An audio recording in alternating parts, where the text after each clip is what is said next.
The Indian Constitution operates as a massive, highly engineered system of governance designed to manage a subcontinent's worth of complexity. This system contains 395 individual articles, organized into 22 parts and supplemented by 12 schedules. It remains one of the most voluminous governing documents ever written. Attempting to memorize this volume of data by rote usually results in failure under exam pressure. Navigating a dataset this large requires a structural mental model. We will build that model by reverse engineering the document, mapping the external legal tools imported from abroad, decoding the internal matrix of its parts and schedules, and isolating the philosophical operating system housed in Part 4, the directive principles of state policy.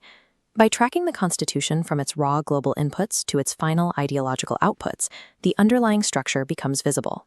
The architects of this system evaluated existing legal technologies from the UK, the US, the USSR, and other nations, importing the components that had already proven effective. The architecture for judicial independence and individual liberties was sourced directly from the United States.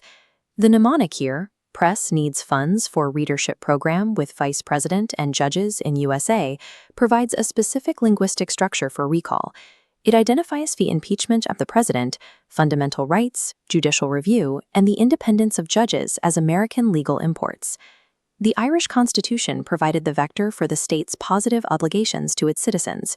This import defines the directive principles of state policy, the specific socio-economic objectives the government is mandated to pursue. Identifying these global sources demonstrates that the Constitution is a carefully tailored compilation of the world's most effective governance tools.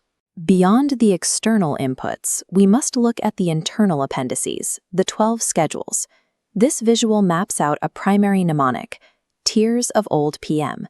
Each letter corresponds to one of the 12 schedules, in exact numerical order. This framework allows for immediate retrieval of specific protocols. The L points to the 9th schedule for land reforms, while the O indicates the 8th schedule for official languages. This logic is particularly useful for distinguishing between the letters S and O, representing the 5th and 6th schedules. This flowchart illustrates the 5th schedule, the S.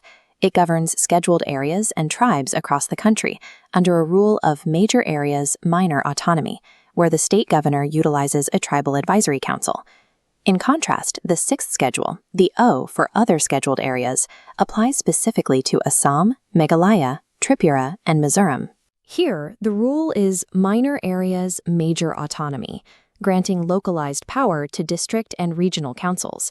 These schedules function as modular administrative tools, allowing the drafters to house specific regional and demographic protocols without cluttering the main legal framework. That main framework is organized into the Constitution's primary structural divisions, the parts. Here is the master index. The 395 original articles are sorted across these 22 parts. The mnemonic, "You can do fixed deposit," identifies the hardware's sequential logic. Part 1 defines Union territory, Part 2 citizenship, and Part 3 fundamental rights. Immediately following is the D, Part 4, the directive principles of state policy. While the parts table acts as the hardware motherboard of the Republic, Part 4 functions as the behavioral operating system guiding state action. A fundamental legal distinction exists between Parts 3 and 4. Fundamental rights are negative, enforceable limits on state power. Directive principles are positive, non-justiciable mandates. You cannot sue the government for failing to implement them. Though non-justiciable, these principles serve as the essential socio-economic compass for all legislative and executive policymaking.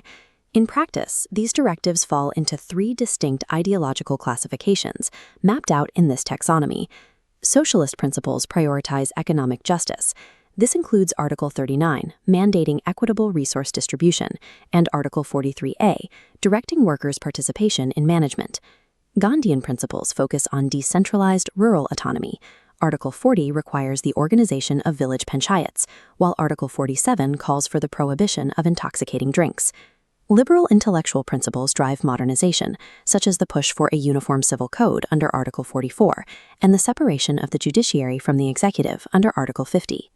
This 3-pronged ideological blueprint ensures that regardless of which political party holds power, the state remains committed to the goal of a welfare state. The Indian Constitution functions as an upgradable framework, capable of receiving specific updates to its legal logic. Constitutional amendments often serve as these updates, directly modifying the directive principles to address new societal requirements. In 1976, the 42nd Amendment expanded the socialist directives. It added Article 39A to provide free legal aid for the poor, and Article 48A to mandate environmental protection. In 2002, the 86th Amendment altered the legal status of early childhood education. It moved the requirement from a mere directive in Article 45 into a legally enforceable fundamental right under Article 21A. These components interlock. External sources provided the raw code, parts and schedules built the matrix, and the directive principles provide the evolving purpose. By utilizing this structured mental model, mapping global sources, deploying mnemonics for the macrostructure, and analyzing the ideological taxonomy of directives, an aspirant transforms the data of the Constitution into a highly ordered